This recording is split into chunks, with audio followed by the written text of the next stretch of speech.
Alô, amigos, bem-vindos ao Gente que Fala, sempre ao vivo, de meio-dia a 1 pela Rádio Trianon, AM 740 São Paulo, Rádio Universal, AM 810 Santos, AltV, www.altv.com.br, com reapresentação 6 horas da tarde. Também TV Guarulhos, canal 20 UHF, canal 3 da NET, em Guarulhos, 11h30 da noite. Nosso blog, gentequefala.com.br, nossa fanpage, Facebook/programa Gente que Fala. O chat no site da AltV à sua disposição, o WhatsApp é 974012235 e ainda um telefone 50526622.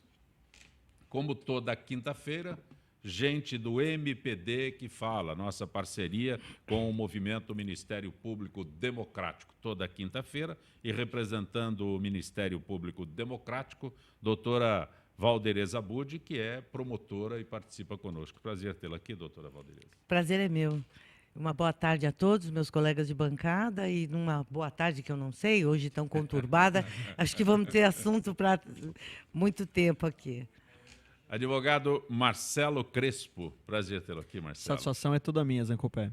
E também conosco o advogado Marco Aurélio Martorelli. Prazer tê-lo aqui, Martorelli. Muito obrigado pelo convite, uma boa tarde a todos. Os dois são especialistas em compliance, não é? O Martorelli, inclusive, faz parte da... Eu preciso do... É o Comitê de Estudos de Criminal Compliance da Ordem dos Advogados, né? Um comitê pequeno aí, presidido pelo Dr. Luiz Flávio Borges Durso, né? Que conta com alguns advogados, né? E eu, no caso, ao contrário do meu colega Crespo, eu não sou criminalista, né? Eu sou, na verdade, trabalho na área de direito público, direito administrativo sancionatório, enfim, correlato, mas a parte de compliance tem a ver com integridade, né? E isso interessa a todos. O Crespo é especialista em direito penal, é isso? Em direito penal e digital. Ok. Pois bem, eu deveria começar com a notícia de que o Lula foi nomeado novo ministro da Casa Civil, mas na abertura do programa, né, eu recebo a informação que o juiz Itagiba Cata Preta Neto concedeu liminar, suspendendo essa posse. Então, é mais complexo ainda do que eu simplesmente anunciar que o Lula tomou posse. Doutora Valderez, doutor Martorelli, doutor Crespo, é mais complexo, já está defasada a notícia da posse. O custo de você ter um programa ao vivo, dinâmico, é justamente esse, né? Nós somos atropelados pelos fatos, né? Por mais que se tenha cuidado com a pauta. E é bem provável que durante o programa a gente possa ter novidade também, porque certamente haverão de recorrer dessa liminar que foi concedida para suspender a posse, né, do Lula. É uma questão complicada juridicamente, porque essa é uma questão muito mais política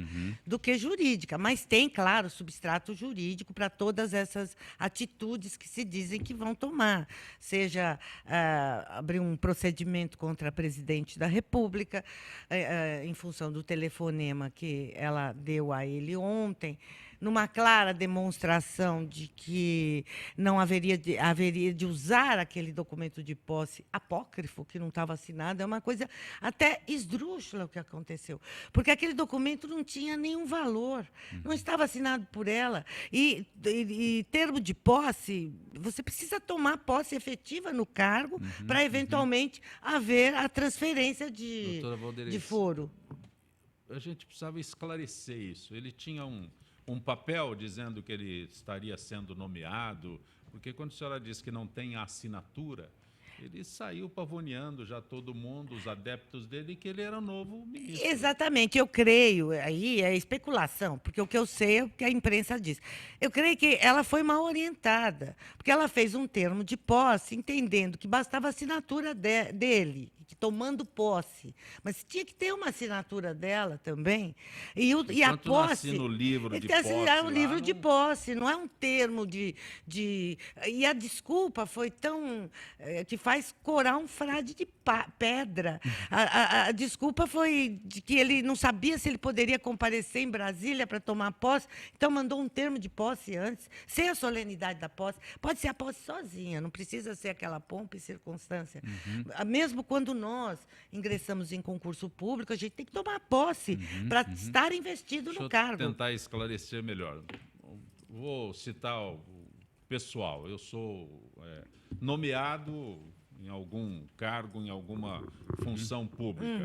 É exato. publicado no Diário Oficial. Certo. Perfeitamente. Não tem Aí eu valor. tenho que ir lá. Sim. pela essa regra. Publicação, é esse o detalhe. Essa publicação não tem valor enquanto eu não chego lá e apresento os documentos. Exatamente. E assino. Ela cria uma Inclusive, você pode expectativa de desistir. direito. Você pode desistir, inclusive, daquele concurso. Eu, quando prestei concurso para o Ministério Público, assim, foi publicado, você fica contente, feliz e tal. Enquanto não assinei o termo de posse, eu não estava investida no cargo.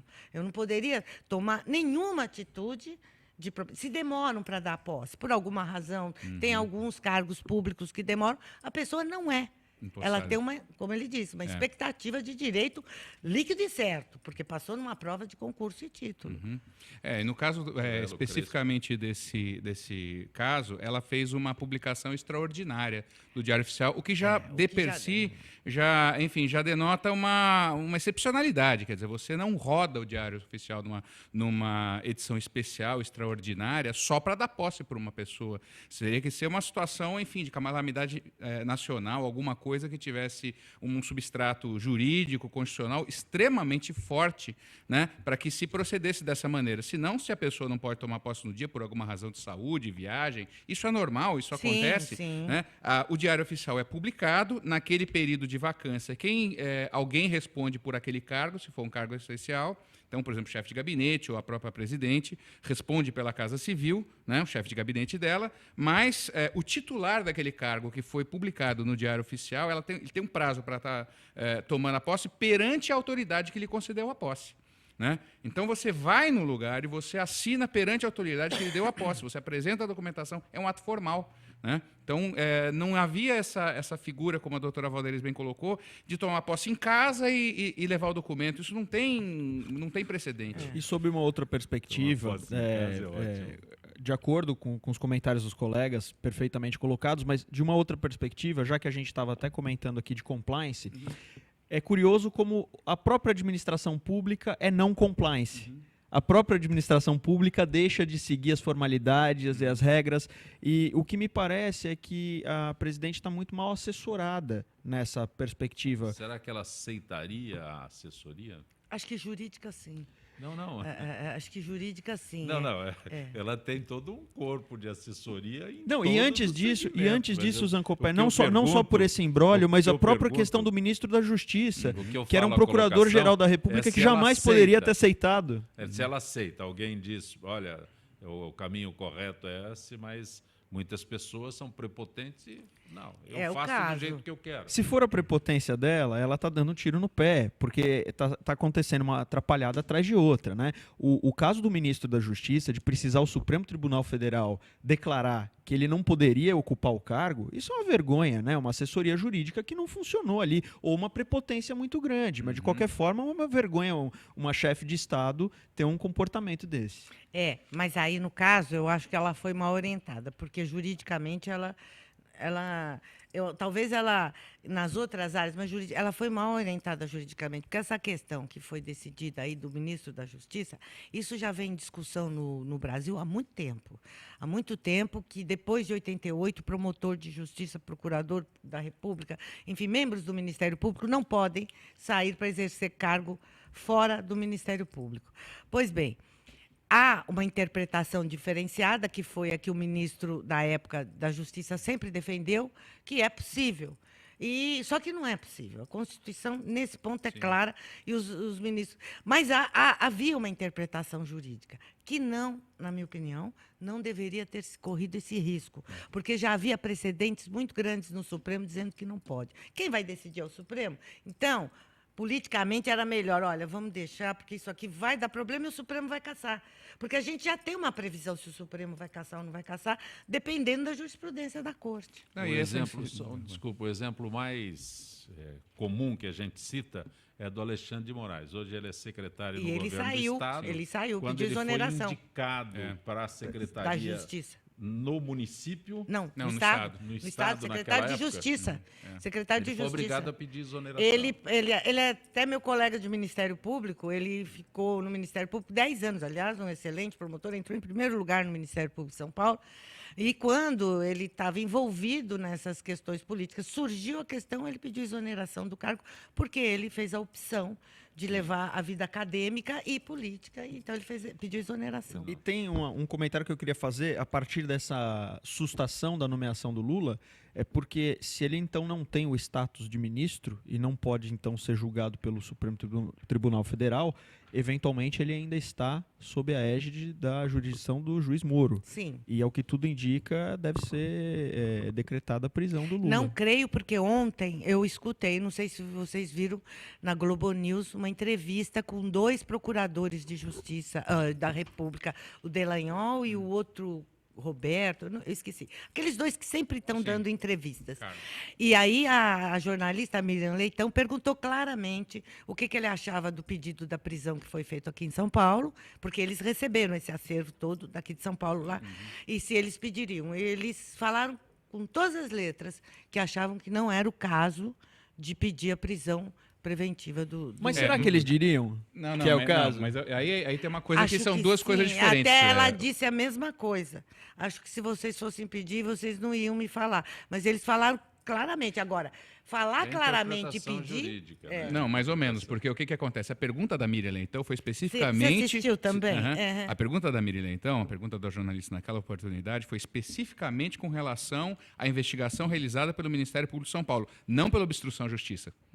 Certo? Mas essa questão de obstrução à justiça, ela é relativa. Eu escuto muito as pessoas falarem, e não é obstrução à justiça. O que é nomeação? Primeiro que a nomeação, eu não acho. Porque você não obstruiu a justiça. Você transferiu de foro. Obstruir a justiça é o que o Delcídio estava querendo fazer, dar fuga para o sujeito. Tem uma diferença fundamental na tipicidade. Primeiro que o crime de obstrução à justiça não existe em forma de tipificação. Na lei de associação criminosa, que tem um comportamento de quem tentar embaraçar a investigação de infração penal. Na verdade, se a gente pensar, ela não está embaraçando. Até eu acho que é uma captis diminuto para o Supremo. As pessoas falaram, quer ir para o Supremo, como se o Supremo fosse um poço de prevaricação. A gente sabe que os ministros do Supremo, às vezes, são mais cautelosos com alguma atitude. Agora, o que se fala, eu acho curioso. Eu, se fosse ministra do Supremo, ia ficar um pouco falar, mas vocês acham o quê? Que vim para cá, então, virou bagunça? Não, sem dúvida, essa questão é bastante importante e eu concordo que não significa necessariamente uma obstrução da justiça. Agora, que é uma manobra que se presta a retardar, pelo menos, a apreciação, porque a gente sabe que a velocidade, a dinâmica de apreciação de qualquer questão jurídica pelo Supremo, ela não vai ser a mesma de um juízo de primeira vara. Não, mas a gente não pode esquecer que no mensalão, um caso dessa natureza, envolvendo quem está envolvendo, eu duvido que eles fossem deixar na lista meio nas calendas. Mas o que eu acho que a conduta dela muito mais se aproxima ou caracteriza improbidade administrativa. Sim. A área civil de improbidade, que também tem penas, às vezes, muito mais graves do que um crime. Sim. Inclusive perda de cargo. Perda de cargo, Certo. a perda da atividade política por Sim. X anos. Então, Deixa eu aproveitar, porque essa notícia complementa o assunto que está em debate. Divulgação pelo juiz Sérgio Moro de grampos telefônicos de Lula causaram indignação. No principal deles, a presidente Dilma Rousseff comunica ao Lula a entrega do termo de posse no Ministério, alertando para só usá-lo em caso de necessidade. Para alguns juristas, a gravação comprova que a nomeação é uma tentativa, é o que está sendo debatido aqui, mas para se registrar a divulgação dessas gravações. na verdade, a gente, quando fala que não é obstrução da justiça, sob o ponto de vista da tipicidade penal. Mas eu acho que é um termo, sem usar juridicamente, é um termo absolutamente correto, mas desde que não seja usado juridicamente, porque juridicamente não tem a configuração, exige uma complementação muito maior. Mas é uma obstrução na justiça sob o ponto de vista leigo, popular, popular, de uma expressão do vernáculo sem conotação jurídica, sob o ponto de vista de crime. Exato. Eu escrevi um artigo sobre isso ontem, depois até vou compartilhar com os colegas, e o que eu mencionei é que o ato, no meu entender, ele acaba violando a moralidade, mas que não necessariamente seria ilegal, não é? Sim. E tem a questão de que se o judiciário poderia apreciar um ato de cunho político discricionário do governo, não é? Porque o próprio Supremo poderia colocar isso em questão. Existe um caso que houve na época ainda do governo do Fernando Henrique, o caso Lucena, que foi pego imprimindo calendários na gráfica do Congresso, e foi feita uma lei específica para anistiá-lo. Né? E na época o Supremo entendeu que ele não podia entrar no mérito de uma questão extremamente política assim, e a coisa ficou desse jeito. O Gilmar Mendes votou naquela ocasião e me parece que o Marco Aurélio Mello também. Então é alguma coisa que também deixa a gente meio, digamos assim, com uma instabilidade, né, para entender como é que vai ser julgado, como é que o Supremo vai entender isso aí. O limite daquilo que o Supremo pode interferir em razão do mandato popular que a pessoa tem, para que não, porque tem certas decisões que eles não podem entrar, e o próprio Supremo reconhece isso, porque se trata de uma questão de outro poder, a pessoa tem mandato popular e não compete, senão o Poder Judiciário seria o superpoder, ele entraria em todos. Então, eles têm algumas questões que eles acham, a questão de voto aberto, voto fechado, acham que é uma questão, alguns, né? É uma questão própria do parlamento discutir, e o judiciário não pode intervir, por causa da autonomia dos poderes. Né? Mas, doutora Valderez, doutor Marcelo Crespo, doutor Marco Aurélio Martorelli, os senhores são operadores do direito. Eu sou leigo, eu sou jornalista. É difícil a compreensão para quem é leigo em termos de leis, né? Para o que acontece. Né? Então, o Lula foi pedida a prisão dele, não significa que ele ia preso, mas foi sugerida a prisão do Lula. E nós não entendemos bem como é que é isso. De repente, do pedido, da sugestão de um pedido de prisão, ele vira ministro. Né? Para a gente que é leigo, é muito difícil fazer convergir todas essas informações de forma esclarecedora. Sabe? O que acontece? Nomeado ministro, a nomeação foi cassada. Ele permanece ou não permanece? Ele vai embora? Né? Sabe? Foi cassado, Olha, vai ele embora. foi cassada a posse dele lá e ele vai embora. Até uma decisão que eu acredito que haverá do Supremo, porque vão recorrer. Sim. Né? Agora, realmente, a questão, por isso que a gente diz, tem muita questão jurídica aí, mas o principal é a questão política. Né? Esse é o detalhe que eu pergunto, porque como leigo eu quero saber. Porque a questão maior é política. Houve um pedido de prisão, se está certo ou se está errado, é outra questão. E, mas, de repente, se Valderez, cogita... a expectativa é que agora ele não pode assumir, foi impedido de tomar posse como ministro da Casa Civil, tem o pedido de prisão, então o juiz Sérgio Moro vai lá correndo e prende o Lula. Não pode, não é assim. Não, mas é isso que precisa ser não é assim. esclarecido. Não Perceberam mas a questão, agora vai ser preso. Primeiro, eles têm uma investigação lá no Paraná sobre as questões envolvendo o Lula, independente dessa de São Paulo. Por isso que a de São Paulo foi para lá, porque a juíza declinou da competência. Acrescentou nos... acrescentou, lá, ou ficou... porque acredito que a investigação lá está sendo uma investigação muito bem feita, que a gente está acompanhando, né? O Brasil inteiro está acompanhando. Agora, o juiz Moro ainda não recebeu esse procedimento. Ele ainda não se declarou competente. Não vai acontecer, é óbvio, mas ele poderia arguir um conflito negativo, dizer, não, a competência é de São Paulo. Aí vai para o tribunal resolver. Ele poderia, não vai acontecer, que a gente sabe. Pois bem, tudo isso, todas essas atitudes são legais. Nomeá-lo ministro é legal. Não tem nenhuma ilegalidade. O que tem é desvio de finalidade. Isso que o Marcelo colocou, desvio de finalidade. Quer dizer, foi nomeado ministro para quê? Se não para salvá-lo de suposta e eventual prisão. E até questão política, desculpa cortar, até questão política, eu não sou um especialista em economia, né?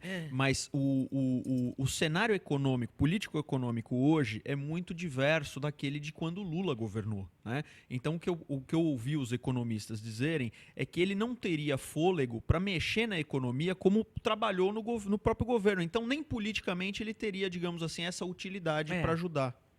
E tem um detalhe também que você tem que levar em consideração. O Lula, ele nunca deixou de atuar efetivamente no governo, nos 2 mandatos da presidente Dilma Rousseff. Então, assim, o que esses grampos também revelaram era o grau de influência que um cidadão comum, ex-presidente da República, por certo, mas um cidadão comum, tinha de ligar diretamente para ministro e tentar influenciar ministros da República. Então, nesse ponto de vista, eu acho que assim, a improbidade parte tanto de quem nomeia quanto de quem atua, né? Mas eu só faço um pequeno adendo. Eu não acho que ele tivesse essa influência toda no governo Dilma, até porque eles tiveram quase um rompimento. E ela colocou pessoas no ministério dela que são desafetos claros do ex-presidente Lula. Mas ele ligou. Eu não tenho o telefone do ministro celular e falo para ele, olha, vai falar com a Receita Federal. Mas é claro. Ninguém me dá essa... Claro que eles têm uma ligação, até porque ele fez a sucessora. Então, foi ministra dele. Mas no governo, especialmente no segundo mandato, eu acho que ele não teve essa influência, não. E se tivesse tido, sem querer, agora também não vamos crucificar, teria sido melhor o andamento da questão, porque ele tem mais sensibilidade política do que ela, porque não houve, ela não houve, segundo a gente observa, não houve os conselhos, as sugestões, a questão da política econômica, que eu também não sou especialista, tal, mas o que a gente lê. Eu só acho que ele não tem mandato. E se ele não tinha mandato, ele não tinha legitimidade tamanha para influir. Então, se ele já cumpriu a função por 2 vezes, é presidente de honra de um partido, é membro de instituto, então ele tem acervo político para poder aconselhar. Dúvida, agora, claro. assim, ser absolutamente agressivo no seu aconselhamento, isso ele não tem legitimidade nenhuma. A tua tese seria o desvio de finalidade? Também improbidade. Se baseia improbidade. Também improbidade administrativa de ambos os lados. É isso. Sem dúvida nenhuma. Isso eu acho que é claro. Isso é claro. A questão mais discutível é a questão criminal. Exato. A questão de improbidade é claro. No âmbito, como bem a doutora Valdez colocou, do âmbito administrativo e do âmbito civil, configura ilícito evidente para nós. Certo? Sim. Criminal, alguma dúvida. Né? Tem juristas que defendem, tem juristas que não defendem, mas que houve a prática de infração, houve prática de infração, tanto dela quanto dele. O fato é que, apenas olhando o artigo 37 da Constituição, que a gente percebe os princípios, né, da legalidade, impessoalidade, moralidade, publicidade, só por isso o ato já seria imoral. Então, sob a ótica de conformidade, de compliance, o governo já está muito mal. E sem falar sobre o ponto de vista político, foi um desastre. E a discussão também sobre eventual crime de responsabilidade, que faz menção, o tipo penal, ao Poder Judiciário, embaraçar, essa questão toda aí. Doutor Nelson Calandra, prazer tê-lo aqui, doutor Calandra. Boa tarde, eu estava lá nas manifestações. Doutor Calandra, nem bem sair a pé de casa. Doutor Calandra, nem bem tomou posse o Lula, o juiz Itagiba Cata Preta Neto, ele concedeu liminar suspendendo a posse. E que a ação civil pública, né, já está rodando um monte de piada aí pela internet, né? Mas a ação civil pública, o pressuposto dela é lesividade aos cofres públicos. E essa lesividade, aparentemente, sob aspecto financeiro, não existe.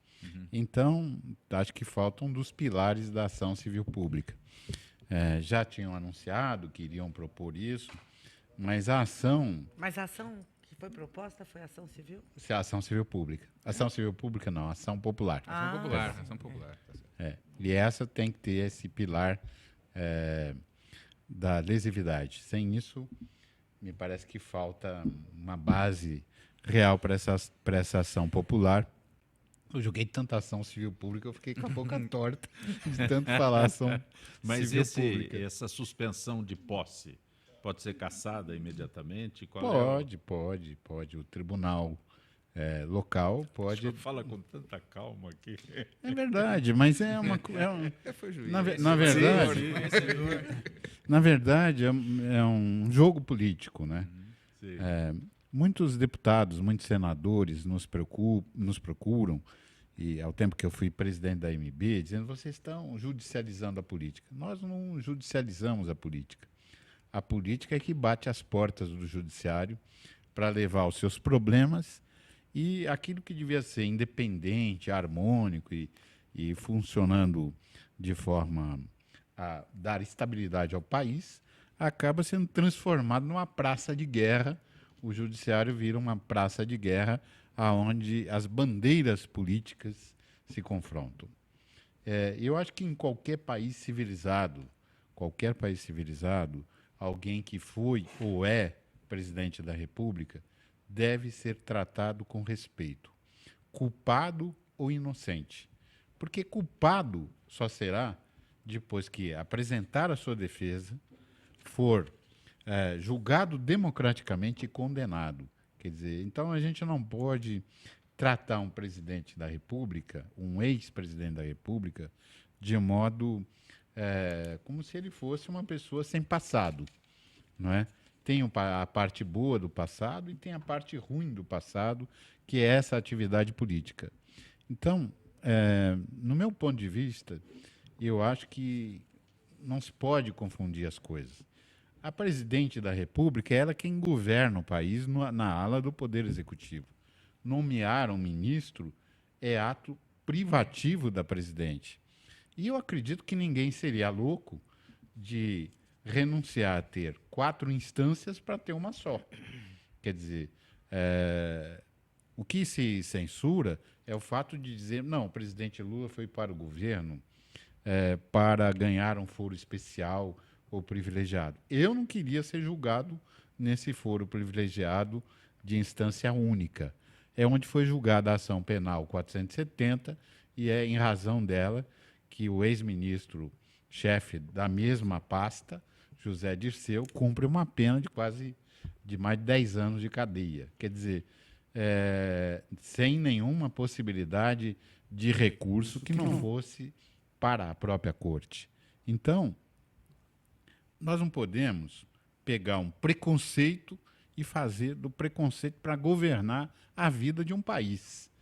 Que o presidente Lula tem talentos de governo e tem seus defeitos, como qualquer um de nós pode ter, e os defeitos dele aparecem na televisão, ao vivo e a cores, mas que ele tem talentos de negociador político, isso não duvida, porque alguém sai da presidência de um sindicato dos metalúrgicos, desempregado, e vira presidente do Brasil, não é? Eu acho que algum talento ele tem. E é por isso que a presidente Dilma o convidou para ocupar esse ministério. E eu queria pedir a você, brasileiro e brasileira, que não sufoque a sua indignação, porque a situação do país é dificílima sob aspecto econômico.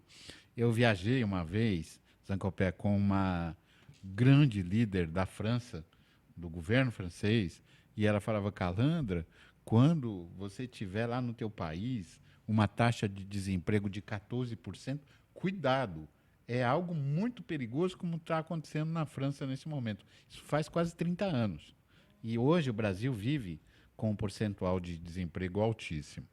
O juiz federal Sérgio Moro tem que ser respeitado, ele é um homem de coragem, ele é um verdadeiro juiz, tem tido a coragem de pôr a limpo a coisa, mas muita gente fala de Sérgio Moro e pouca gente fala dos nossos irmãos do Ministério Público que estão segurando são os protagonistas de tudo isso, dessas investigações difíceis, e que têm apresentado essa situação para o país.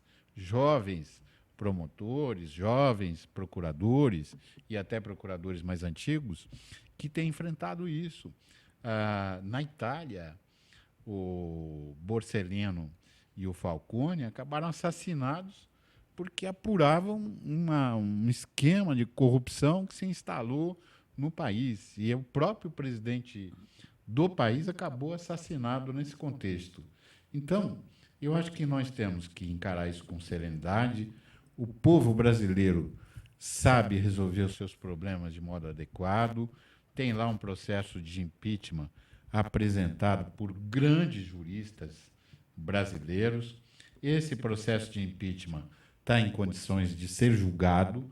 Nós temos que partir para entender que os poderes que custam tão caro para o brasileiro, nós que pagamos um valor exorbitante, às vezes, para sustentar essa estrutura, nós não podemos abandonar as estruturas que nós temos e querer resolver no grito, na pedrada, na porrada, aquilo que deve ser resolvido através dos canais competentes. Mas a minha homenagem fica aqui registrada, a coragem do juiz que jogaram essa batata quente no colo dele, e ele disse que era caso de liminar e entendeu que deveria suspender a posse do presidente Lula, mas se a posse já está consumada, o que vai ser suspenso é o exercício. Não, mas ela não estava consumada, ele tinha tomado posse já? Já tinha. Então suspendeu os efeitos, né?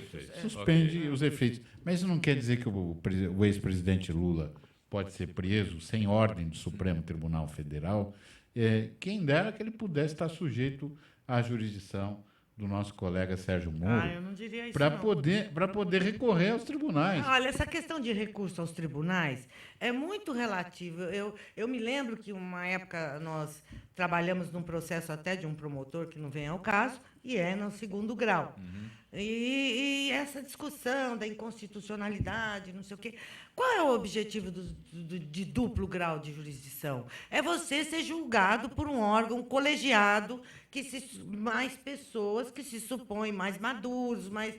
Agora, você ser julgado como primeira instância pelo Supremo ou como última instância pelo Supremo vai mudar o pensamento? Não vai. A solução vai ser a mesma. O que acontece, o que favorece, é só ir procrastinando mais tempo. Porque se o Supremo julgasse o mensalão em grau de recurso, ia ter a mesma decisão que ele teve como competência originária. Deixa eu só dizer, é bem diferente. Você trabalhou no crime, eu também, e muitos anos.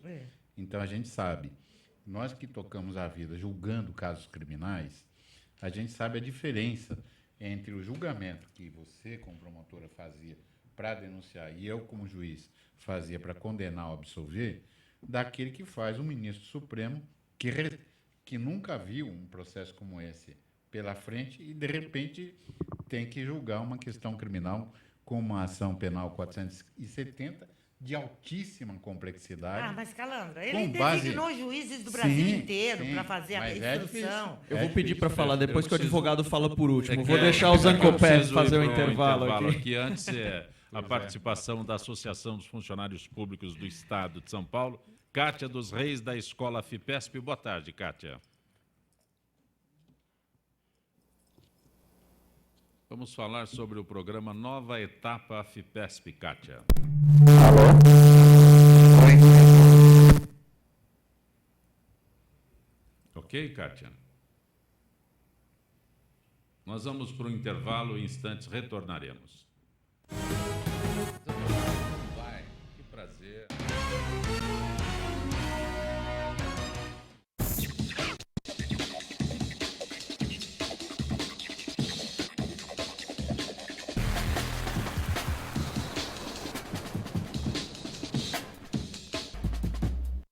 Oi, eu sou Letícia Spiller e quero convidar vocês a fortalecer o movimento que quer criar uma lei para acabar com o desmatamento no Brasil.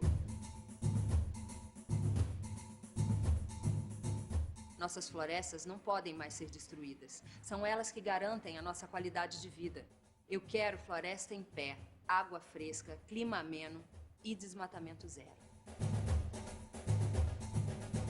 E você? Participe, assine a petição.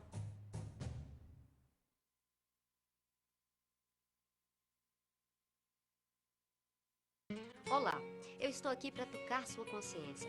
Nossa saúde ganhou o movimento Mama Amiga pela Vida, uma ação social e voluntária que trabalha pela prevenção do câncer de mama. Esse trabalho leva informação às mulheres, apoio e um toque de carinho, com campanhas como a Rede de Pontos de Prevenção e o modelo Mama Amiga, que ensina a identificar possíveis alterações nas mamas. Para saber mais, acesse e participe desse grande movimento pela vida da mulher.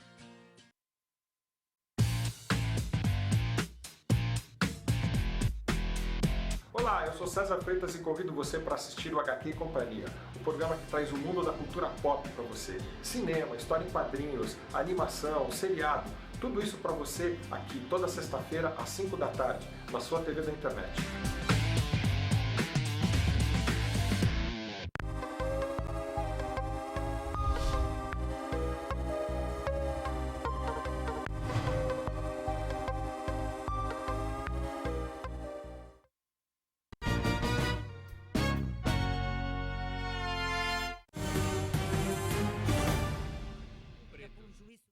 Gente que fala pela Rádio Trianon, AM 740 São Paulo, Rádio Universal, AM 810 Santos, AltV, www.altv.com.br e também TV Guarulhos, canal 20 OHF, canal 3 da NET em Guarulhos, 11h30 da noite. Kátia dos Reis, Escola FIPESP. Boa tarde, Kátia. Podemos falar sobre essa nova etapa, a FIPESP, Kátia?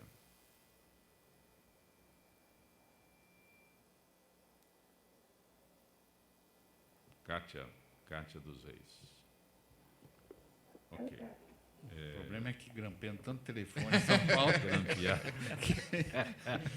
que melhor não falar nada. Era melhor pôr um grampo que segurasse a linha, né?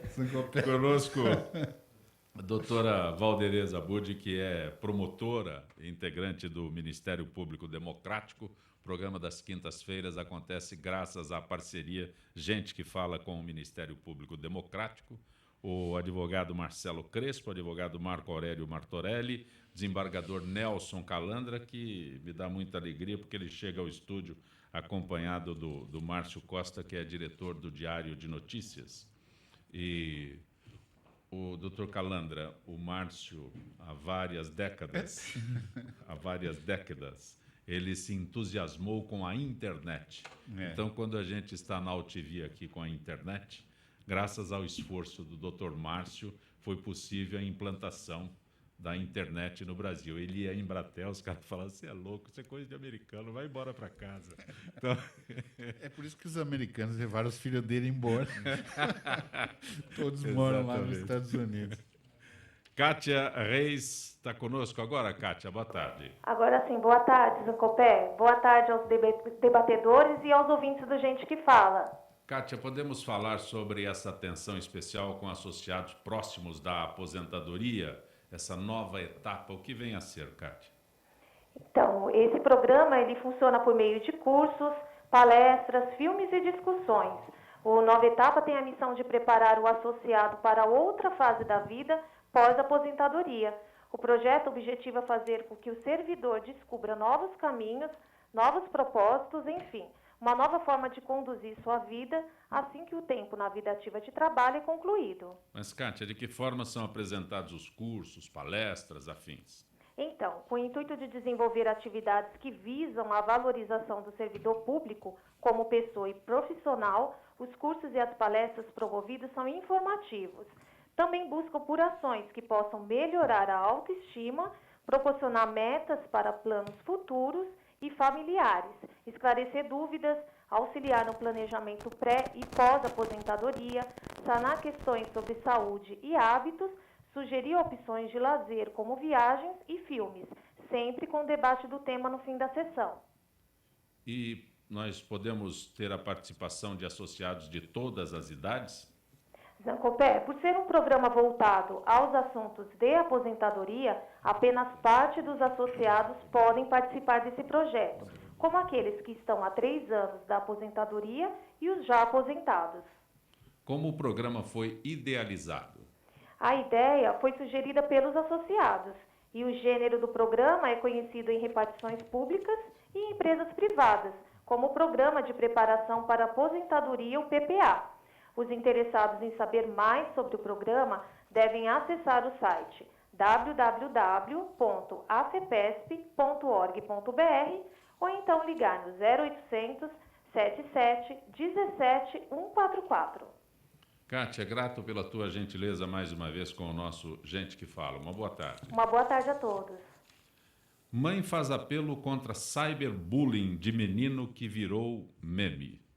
o Dr. Marcelo Crespo e o Dr. Marco Aurélio Martorelli são especialistas nesta área. Eu gostaria direto contigo, a americana Alison foi surpreendida ao ver um meme envolvendo seu filho Jameson circular no Facebook. A imagem comparava o menino que nasceu com a síndrome de Pfeiffer como um cachorro da raça Pug. Bom, Zancopé, o que acontece hoje em dia com a tecnologia é que qualquer coisa acaba viralizando, né? Se espalhando muito rapidamente. E essa questão do bullying, do cyberbullying, na verdade, o bullying sempre existiu, não é? É que com a tecnologia isso fica muito mais evidente. Então, eu me lembro de coleguinhas, quando eu era pequeno, 5, 6, 7 anos na escola, um ia lá, brincava, tirava sarro um com o outro, enfim, às vezes de uma forma até bastante inoportuna, mas a tecnologia traz isso de uma forma mais gravosa, porque acaba espalhando quase que sem fronteiras para o mundo todo e quase que imediatamente. Então, é muito importante a gente estar atento a isso, né? Como é que a gente pode combater essas questões envolvendo bullying e o cyberbullying? Conscientização na escola e nas famílias, porque as crianças, as pessoas em geral, elas podem ter uma maldade intrínseca, né, para tirar um sarro, querer fazer uma brincadeira, às vezes uma piada de mau gosto, uma piada mórbida, uma brincadeira que deixa de ter um contorno divertido para tornar algo vexatório e até, enfim, que pode prejudicar o desenvolvimento futuro das crianças, né? O fato é que bullying e cyberbullying, a gente sempre tratou isso voltado para as crianças, mas quando acontece com os adultos, a gente pode falar isso de assédio moral também, né? Isso pode acontecer, inclusive, no âmbito empresarial, enfim, corporativo, pode existir o assédio moral. Fato é, o que a gente precisa tomar cuidado? De não replicar qualquer coisa na internet sem checar a fonte, sem ter a certeza de que aquilo ali não vai realmente humilhar, ofender outras pessoas. E isso é uma situação muito complicada, especialmente pelo momento político do país. Não dá para desvincular, né? Hoje, qualquer coisa que aparece, vejam, já estão circulando aqui na internet que o magistrado que deferiu a liminar para suspender a posse do Lula tem publicada na rede social lá, fora Dilma, e participou de manifestações. Então, veja, não dá para desvincular. A gente sempre vai ter alguma coisa que vai fazer repercutir mais. Nós temos hoje uma lei federal, que é uma lei de combate ao bullying, ao cyberbullying, mas que não traz mecanismos concretos para o combate. É uma lei muito mais programática, não é? E sendo programática, então cabe a nós da sociedade tomarmos as providências, então, tanto nas escolas como no seio familiar, para tentar evitar o bullying e divulgar isso nas redes sociais. Na verdade, eu tive a oportunidade de ser responsável por um trabalho na Secretaria de Estado da Educação, que ela cuidava exatamente da questão da gênese da violência nas escolas. E foi diagnosticado naquele momento, foi na época de 2008, 2009, chama-se Programa de Proteção Escolar e Cidadania, né, SPEC, vinculado ao gabinete secretário, que o bullying, né, essa palavra importada, né, mas o nordestino usa bastante, ele buliu comigo, então tem até uma conotação... Eles importaram. Né, exatamente, deve ter uma raiz, sei lá, latina que os americanos, né, aproveitaram até melhor do que a gente na língua portuguesa, mas de todo jeito era esse assédio moral, como bem disse o Crespo, no sentido de você... traduzir no ambiente escolar as diferenças, não saber lidar com as diferenças de uma maneira que não fosse jocosa e até violenta. O que se diagnosticou naquele momento na rede pública do Estado de São Paulo é que as crianças que eram vítimas frequentes desse tipo de brincadeira, elas tinham um desempenho escolar altamente prejudicado, a evasão escolar era muito grande em razão dessas situações e, portanto, se desenvolveram programas justamente para estabelecer uma forma de diálogo, né, e de mediação no seio da escola pelos próprios professores e pais de alunos, no sentido de ajudar os alunos a lidar com as diferenças naturais que você tem. Então, conforme você vai fazendo o desenvolvimento da criança, as diferenças vão aflorando. Se você for numa escola de ensino fundamental 1, por exemplo, crianças pequenas, até 9 anos, você tem as crianças que não se veem diferentes, né? Elas podem olhar, olha, eu sou mais claro, mais escuro, menininho, menininha, mas mas não tem em si uma agressão com relação a isso. Conforme você vai crescendo e a criança vai adquirindo uma consciência da sua identidade, ela vai comparando a sua identidade com outra, e muitas vezes essa identidade, essa comparação, ela não evolui de uma maneira natural, ela evolui de uma maneira muito mais agressiva, né? E conforme o ambiente social onde essa criança vive, né, o seio familiar, o ambiente escolar, essas diferenças vão se exacerbando e se transformam em violência. É isso que a gente tem que combater. Doutor Calandra, específico aqui para o senhor, para a doutora Valderez também, os advogados Crespo e Martorelli, mas a Mariana Fux é desembargadora após um processo polêmico. Ela é filha do ministro do STF, Luiz Fux, tomou posse como desembargadora do Tribunal de Justiça do Rio de Janeiro. Essa polêmica não é nova, né? Não é nova, isso já aconteceu no Espírito Santo. E com ela mesma, no passado, que daí não... E com a filha do Marco Aurélio Melo também, que foi nomeada pelo TRF. Ser filha de um juiz pode gerar muita polêmica, não é? É por isso que a maioria dos nossos filhos não quer nem ouvir falar de gente com gravata e advogado e juiz e desembargador, né? Minha filha, inclusive, mora em outro país, mora nos Estados Unidos da América, lá em Los Angeles, né? Não tem nada a ver com a nossa categoria.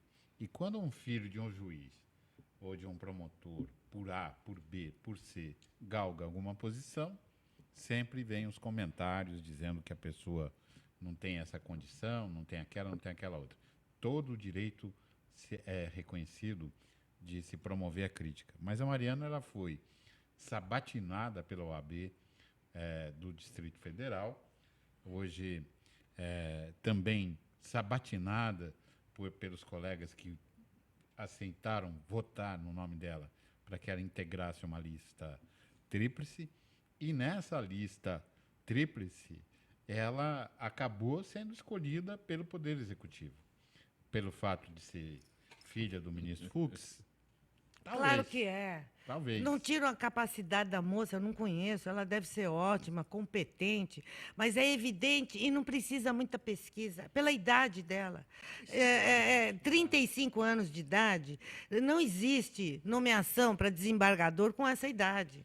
Por quê? Porque se pressupõe que quem chega ao 2º grau de jurisdição já esteja numa carreira mais longeva, já tenha mais experiência. Exige isso que se espera do 2º grau. Mínima, então, com 35 anos, é o início de uma carreira quase em 1º grau. E para além disso, a observação do Dr. Calandra faz sentido na medida em que não há um problema de um filho de desembargador preencher uma vaga pelo quinto. Tem vários. Isso não é a questão. O que me parece, neste caso específico, que é um ponto de discussão, e isso sim é que deveria ser o foco da questão, é que a questão da Mariana, ela não demonstrou adequadamente a prática da advocacia, entendeu? Veio uma carta do Sérgio Bermudes dizendo que ela trabalhou como revisora de notas de um projeto que ele estava fazendo de código. Doutor Crespo, a notícia acrescenta que ela, com 35 anos, teve a candidatura impugnada sobre a alegação que não teria comprovado o exercício isso da advocacia. Lá na outra ocasião, ele falou. E o que acontece é o seguinte, então,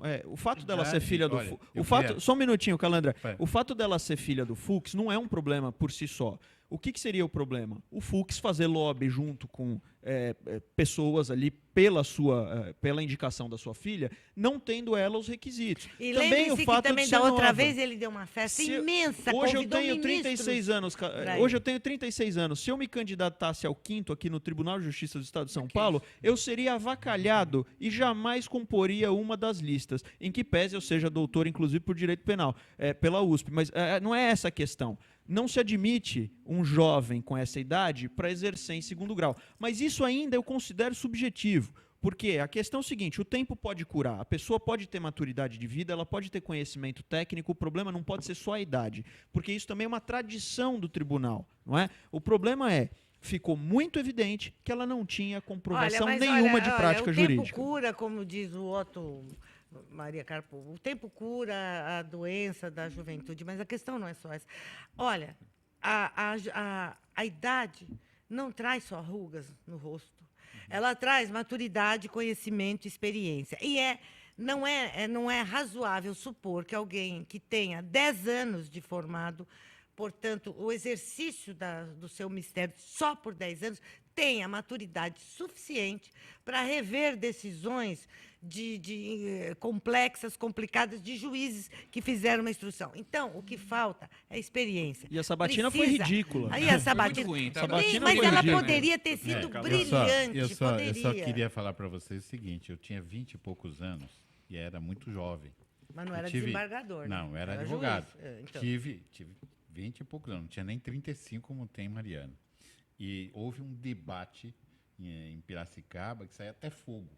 E eu, dentro da minha lógica, né? E aí o advogado da parte contrária, que era professor de direito, virou para mim e falou assim, o nosso presidente da sessão, juiz, ele não foi meu calouro na São Francisco.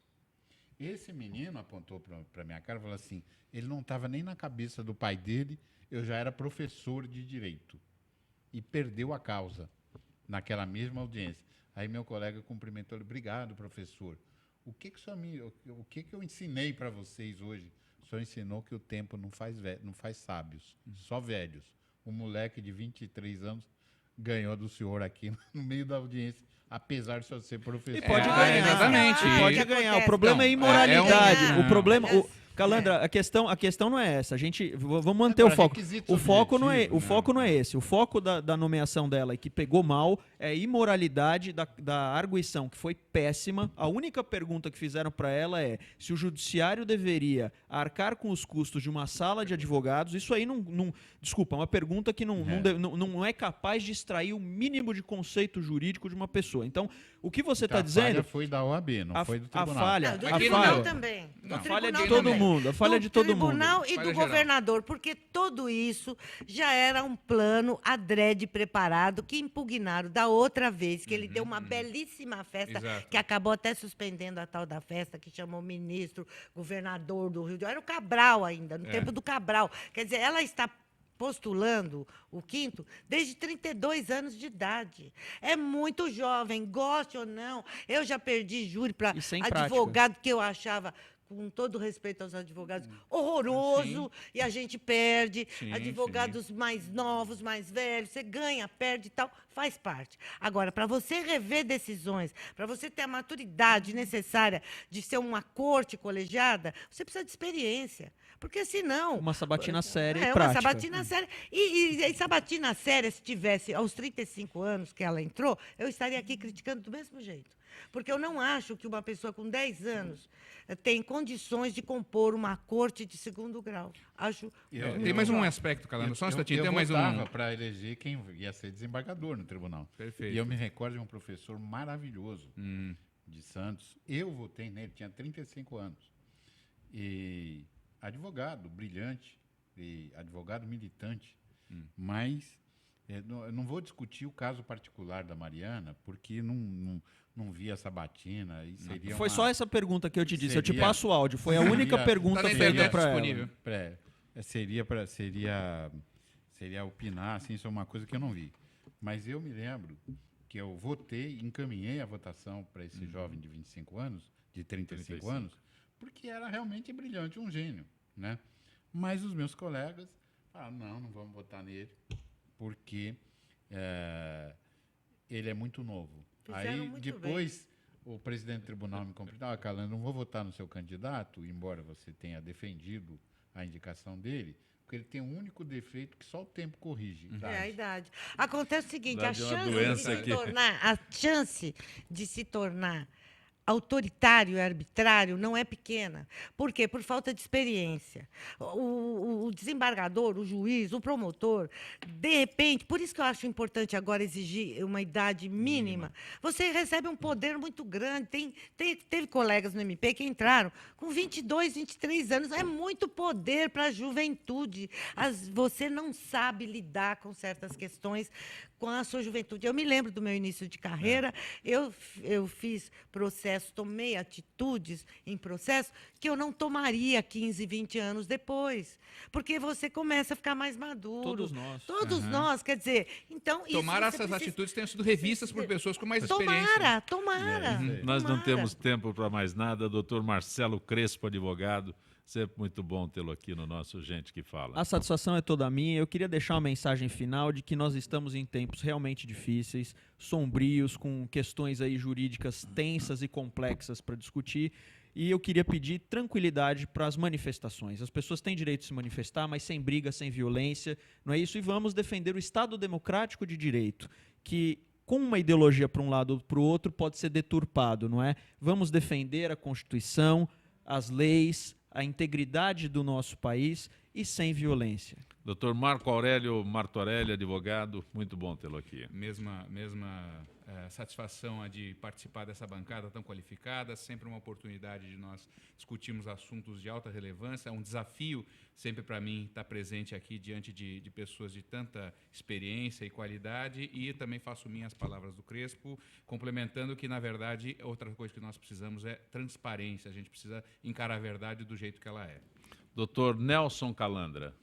Eu queria homenagear bom demais a minha queridíssima Valderez e, na pessoa dela, homenagear o Ministério Público brasileiro pela coragem, os mais novos, os mais velhos, nós mais velhos, mais prudentes, e dizer da alegria que eu tenho de ter compartilhado várias lutas do Ministério Público, inclusive aquela batalha em que queriam tirar os poderes investigatórios do Ministério Público, para o Ministério Público ficar de mãos amarradas. Queria recomendar o livro do nosso presidente do MP Democrático, Roberto Liviano. Vocês estão aí brigando por causa de corrupção e lei.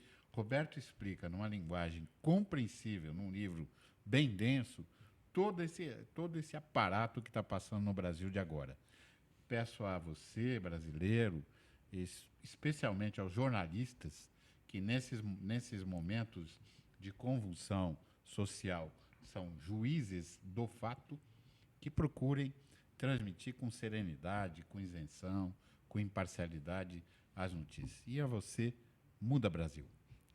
Doutora Valderez Abud, o nosso programa de quinta-feira, Gente do MPD que Fala, é possível graças a esta parceria com o movimento do Ministério Público Democrático que a senhora representa hoje. Pois é, em nome do movimento do Ministério Público Democrático, eu quero agradecer essa oportunidade, agradecer ao Zancopé, que sempre conduz com tanta elegância e com tanta maestria a bancada que aqui, agradecer a bancada presente e, sobretudo, ao grande amigo, companheiro de luta, Calandra. Quantas lutas juntas, Ministério Público e Judiciário e a magistratura, encetamos juntos em prol do Estado Democrático de Direito, porque nós, que não somos os mais jovens, pegamos tempos duros nas nossas carreiras, ingressamos no tempo ainda da ditadura militar. E se vivemos hoje tempos difíceis, tensos, como diz o companheiro Marcelo, eu acho que nós vivemos tempos muito melhores também, porque o Brasil está mudando. Era inimaginável, em algum pouquíssimo tempo, nós tivéssemos essa eclosão social e essa certeza de que nós temos que caminhar para uma sociedade mais justa, mais transparente e mais honrada, seja quem for, venha eventualmente estar no centro das acusações. Muito obrigada. A memória do Márcio Tomás Bastos. Sem dúvida. Que está fazendo falta no Brasil. Sem dúvida. Lá de onde você está vendo, hein, Márcio? A falta. Gente que Fala tem a direção-geral do jornalista Fausto Camunha, a diretora de produção Zenilda Salvato, a redação Raela Brandão, Pedro Esquiavon, na pauta José Carlos Sicarelli, produção cultural Ricardo Godoy, na rádio Trianon, Berebenê, Cléo Rodrigues, Neildo Neres, Ricardo Valim, na direção da TV Guarulhos, Fernando Mauro, na direção da UTV, Alberto Luquete, na técnica James Eduardo, Marcelo Fontan, Sérgio Oliveira, Iago Matsumoto. Estaremos de volta amanhã, meio-dia. Gratos, até lá.